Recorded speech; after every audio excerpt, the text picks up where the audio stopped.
আসসালামু আলাইকুম বন্ধুরা, কেমন আছেন? আশা করি সকলেই ভালো আছেন। আমি আল্লাহর রহমতে ভালো আছি। আজকে আমরা শিখব কিভাবে ফেসবুক সার্চ হিস্টোরি দেখবেন এবং কি এগুলো ডিলিট করবেন।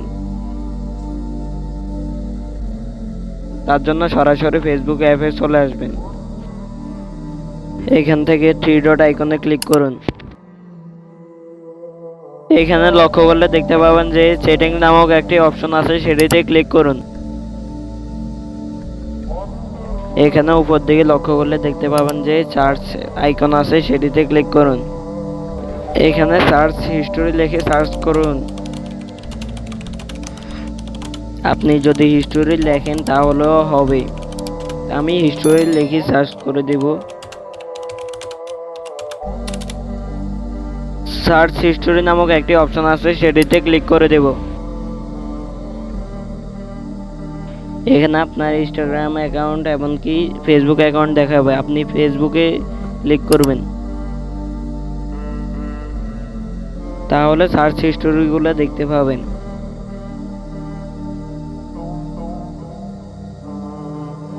এখান থেকে আপনি সার্চ যা করেছেন তা এখান থেকে ডিলিট করতে পারবেন। এখানে আপনি কি করবেন, ক্রস আইকনে ক্লিক করবেন, তাহলে আপনার সার্চগুলো ডিলিট হয়ে যাবে। আপনি যদি চান একসাথে সবগুলো ডিলিট করবেন, তার জন্য কমেন্ট করুন, তাহলে পরবর্তী ভিডিওতে দেখিয়ে দেব কিভাবে ডিলিট করবেন। তো বন্ধুরা, আজকের ভিডিওটি কেমন লাগছে অবশ্যই বন্ধুদের সাথে শেয়ার করবেন আর চ্যানেলটিকে সাবস্ক্রাইব করতে কিন্তু ভুলবেন না।